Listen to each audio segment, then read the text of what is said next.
Have you ever been on the job site, you're just about ready to install your exterior doors, and you realize you forgot something? You got to make a run to the store because you forgot the head flashing or the sill pan, you forgot peel and stick or caulking. On the build show today, we're going to review this kit right here, which supposedly has everything you need to do an exterior door install, and we're going to show you all the steps start to finish so you know how to do it right. Today's build show is about DAP's Quick Kit. Let's get going.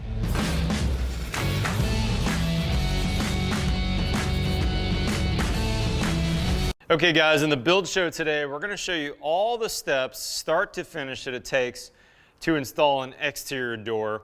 Now I've got Jordan Smith with me, y'all know him. He is not a carpenter, but he plays one on TV. Jordan's going to be my installer today, and I'm going to walk you through all the steps. Now this is a cool system. DAP just recently unveiled this to the marketplace. This is called their Quick Kit, and this is kind of cool because everything we need to install this door is in this box, minus a few tools that we're going to show you here, and minus the house wrap. But other than that, everything we need is right here. So when you're ordering your doors, you should also be ordering one of these. And now let's show you how to use it. So first off, the first thing to do, obviously, is put your house wrap on. Jordan's put this on per the manufacturer's instructions. Shingle fashion. We're also a big fan of cap staplers, so he's got this all cap stapled on. And the next step on this is going to be to cut out the house wrap in a special pattern to receive our door. So Jordan, why don't you go ahead and walk through how to do that. All right. In the meantime, I'm going to open this kit up and show everybody what's inside. So one of the things that I really like about this kit is that everything you need for the install, literally everything you need, is in here, all the way down to the caulking and even the screws that you're going to need for this install. But one of the other big advantages of this kit is this right here. This install guide they've come out with, and by the way, they have one in Spanish and in English in the box. Very detailed, very impressive. So this is going to walk you through every step you need, and Jordan is doing this step right here. Once the house wrap's on, you need to prepare the rough opening, and it's relatively simple. All he's doing is he's going to measure first with his square. He's going to set that square up to 1.5 inches, and he's measured this ahead of time where he's put the square up here, and he's put it against the rough opening. He's used a Sharpie and made his outline for his cuts. When he gets to the sill, he's actually going to cut that sill flush at the very bottom, and then he's going to do the upside down martini glass cut, which is basically about a 6 or 8 inch cut on a 45 at the head. He's going to flap that head up and with a piece of tape hold that up so that we can do the door shingled fashion at the head. Okay, now while Jordan's walking through those steps, let me actually take you through what else is in the kit.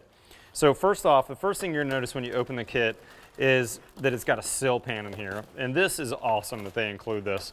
This is hard to find, and we do them in all kinds of fashions, but to have a 3-piece sill kit ready to go right out of the box, very cool. Now this one is a jam sill guard.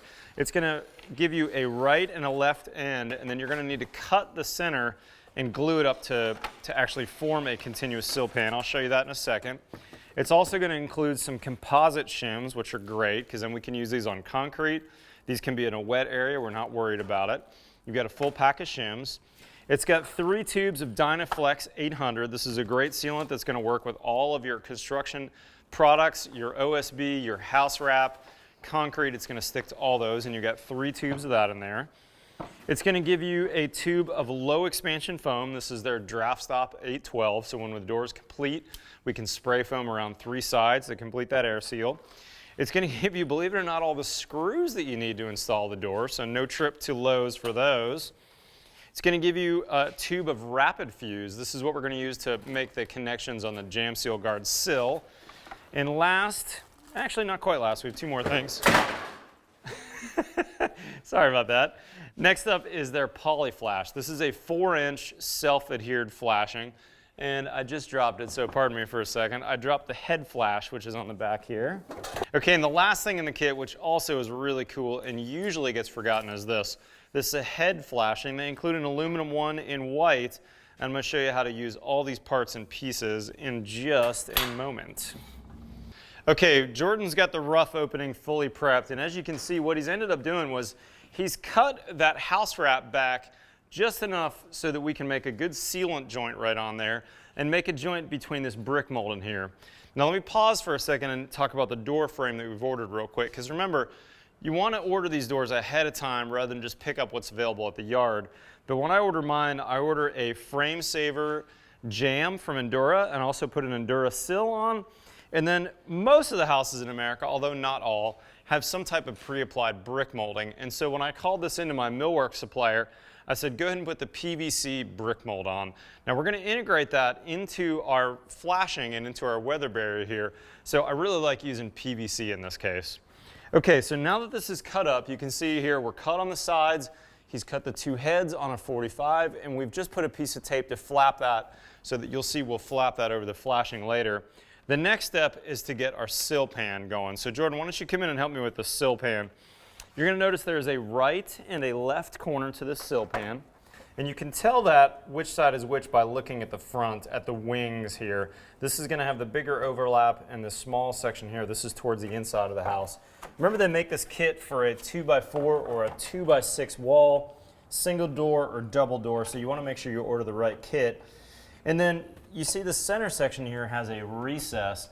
That's what we want to cut to make sure that we get this fit in there correctly. So I'd pull it off about a 1/4 inch or so on the side and then mark it. And let's see, we got a Sharpie we can use there, Mr. Smith. Okay, let's go ahead and mark this. And will you make that cut for me, sir? Yep. And then let me open the Rapid Fuse while you're doing that. Pretty cool product that DAP also makes. This is a really nice all-purpose glue. You can use this for all kinds of things, including PVC. Keep this in your pouch too. You're not going to use all of it, and this is a really handy glue to have after your project's done for other things. So we're going to keep this, and we're going to end up putting basically a bead of glue on either side of that pan, and we're going to drop the center in. And you'll notice there's a recess here on this pan, so when the center section goes in, it'll be nice and flush all the way across there. Okay, we've got our center section cut now, and you can see when we put that down, we've got lots of overlap, but we still are within that recessed area. That's good. That's a good cut. Nice job on that, Jordan. Now we're going to take our Rapid Fuse, and we're going to run a couple beads of this across here. We've got to be relatively quick because the working time on this is only a couple of minutes. So you don't want to dilly-dally when you're using the Rapid Fuse. And you can see that I'm running at least 2 parallel beads across there. And like I said, don't lose the cap. You want to put this in your pouch to use this at a later date. That's a really handy product to have for later. And once we get that on, I like to actually do it on the sill itself, because this is going to, as his name states, fuse pretty rapidly. So give it a couple of 30 seconds of clamp time with your fingers. Just press down hard on that. I put a bead up the back side as well, so let's make sure that's clamping. And okay, we're going to let that sit for just a minute or two to make sure that sets up. So I'm going to move that now that it's clamped and put it right here, because the next step, if you read their directions, is we're going to run a bead of the Dynaflex 800 on here. So Jordan, why don't you go ahead and get the caulk gun loaded, and we'll show everybody how to put that bead on so we can put the sill pan in correctly. Okay, y'all know they've got great instructions on this, but basically we're going to lay a bead of the sealant to act as an adhesive and a sealant. Now we don't want too fat of a bead. We don't want to mess up the level of our sill, but we want enough that we're going to put some adhesive on there. So we're going to run a bead in both corners like this. We're going to run a bead on the back side, and then we're going to lay a kind of snake-sized bead in the center. And then we're also going to run a bead up the sides where that pan is going to be in contact on the side there.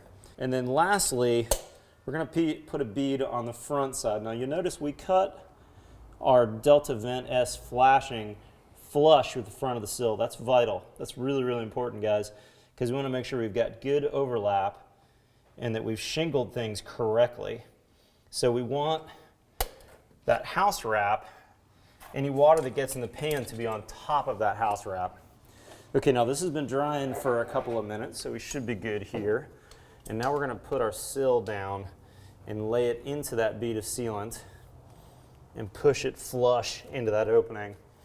Now, of course, we're not really on a job site.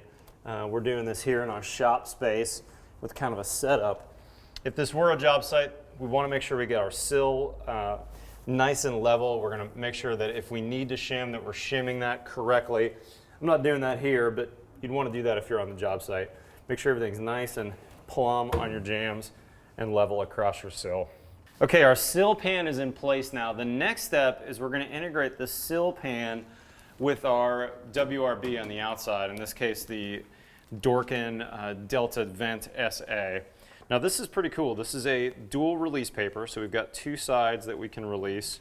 And what we're gonna do is we're gonna run this peel and stick on the sides over top of our weather barrier and all the way up the jamb on just both sides. And we're gonna make sure we tuck it in here so that if anything gets behind there, it's gonna end up on the sill pan so we can run forward. So Jordan, why don't you go ahead and measure those two sides for me, and let's cut these out. Okay, so Jordan's got that marked at the top. We're gonna cut that just past. I'll hold for you, brother. Okay. Okay, Jordan, that's the correct spot on my end.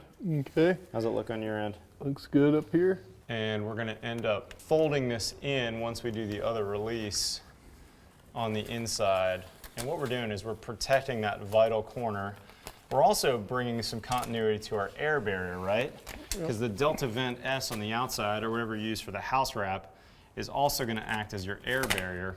And remember, like I said, this is your water barrier and your air barrier. So what we're doing is we're making sure we have continuity in our waterproofing layer. Everything is shingled correctly. The lower levels are underneath the top levels. And then he's gonna, once he gets that front side stuck on there real well, you might use your speed square to wipe it down as well. If you have a roller, a J roller, that's a great thing to use as well at this point on the job site. And you can cut it flush at the top. I like to take it maybe an inch above. Either way is acceptable. And then we're gonna have to notch that upper corner with our knife. You still have that knife on you, Jordan? Yep. When we get there, you can just go ahead and notch that corner so it can fold in. If you've gone a little high, and that's totally okay, totally acceptable. He's gonna fold it over the sill pan so that basically we're shingled correctly at the bottom down there. There you go. Okay, quick note here. If you have a J roller, this is a great time to use that. We're gonna make sure that we really stick well if we have a J roller. So I happen to have one here on this job site, which happens to be our office and studio, right? But if not, make sure you wipe that down with your speed square. Get some good grip on that. Okay, the door now is all set on the jambs. The next step is we're gonna apply a bead of sealant to our sill pan. So let's see, where did our caulk gun go?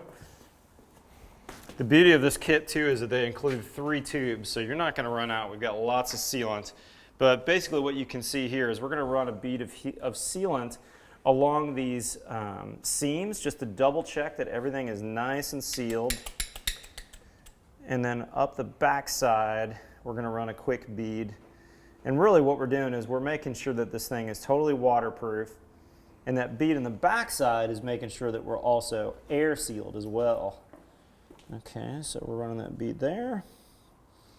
And then here's our bead on the back of that. We want to make sure that bead in the back is a nice fat bead, because very likely that's going to be a spot where there's going to be a decent gap between your door sill and this.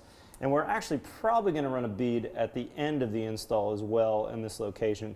So if it's not perfectly sealed at the get-go here when the door goes in, don't worry about that. Moving on, next step. Are you ready? Okay, we're almost ready to set the door, but we need to set a bead of sealant on the back side of this brick mold. And they've got a great detail on here, very, very cool. Where this jamb, this is that Endura Frame Saver jamb, meets the brick mold, that PVC brick mold that's right here. We're gonna run a bead right into that corner, and then Jordan's also gonna run a bead on the edge of the brick mold that's gonna help seal that to our peel and stick flashing that's right here. So let me help you do that, Jordan, in a way that these guys can see it on camera. So just for the sake of clarity, let's go ahead and lay this door down out of 45. And this is the joint right here that Jordan's gonna be running a big fat bead on. So run that from the top all the way down, put a nice bead on there, nice heavy bead. Probably might cut that tip. You need to cut that tip any thicker? No, I just need to get some pressure behind it. Okay, there we go, yeah, good.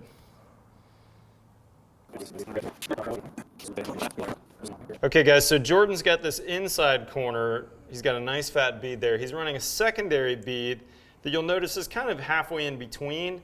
This one's gonna basically act as a gasket when we put that brick mold up.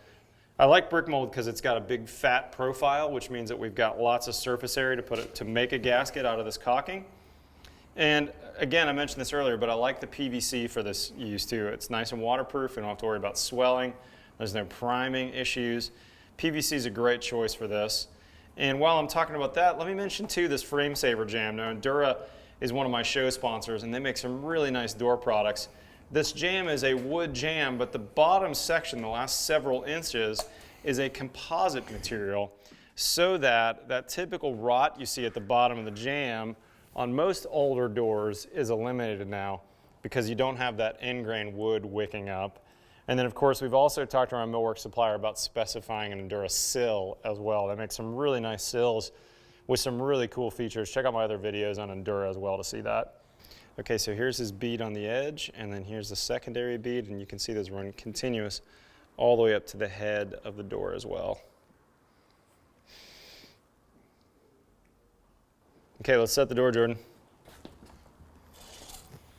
Okay, y'all, so Jordan did a great job of getting us a nice U-shaped bead, both the inside and the outside. It's time to set the door. Now, of course, we don't have an actual door on here. Like I said earlier, this is not a how to totally install a door. This is really more how to weatherproof the door. Slide me down just a little bit here, Jordan. But you can see we're making basically a flange out of that brick molding. And if you can see around the side here, you'd see we've got a little bit of squeeze out shown here, which is good. We've got a nice rough opening, and carpenters did a good job on this mock-up. The next step in the process is going to be to take your shims and your screw pack, and we're going to secure this door. So Jordan, we're not going to do every step, but let's at least get this thing tacked in here. All right. So the first thing you want to shim is your hinge side. You want to have a solid shim on each hinge. And if we did have a door here, what I'd typically tell you is to take the hinges off one at a time, put a screw through the hinge. But if this was an exterior garage door, we're not quite as worried about aesthetics. We could go right into the jam. But basically what we're going to do is we're going to shim on the back side here, and then we're going to run a screw at each jam, or pardon me, at each hinge location. So Jordan, why don't you go ahead and tack us in here. Okay. Okay, y'all, we didn't go into all the steps on the door itself, but basically you want to make sure that door is level, square, and true. The jambs are nice and plumb, that you shimmed it on all three of your hinge points, and then you want to shim it on the opposite side as well. So we're not going to get into that on this video. This is not a carpentry video. This is a weatherproofing video. So the next step, now that we've got this in place, is to get our head flash on this unit.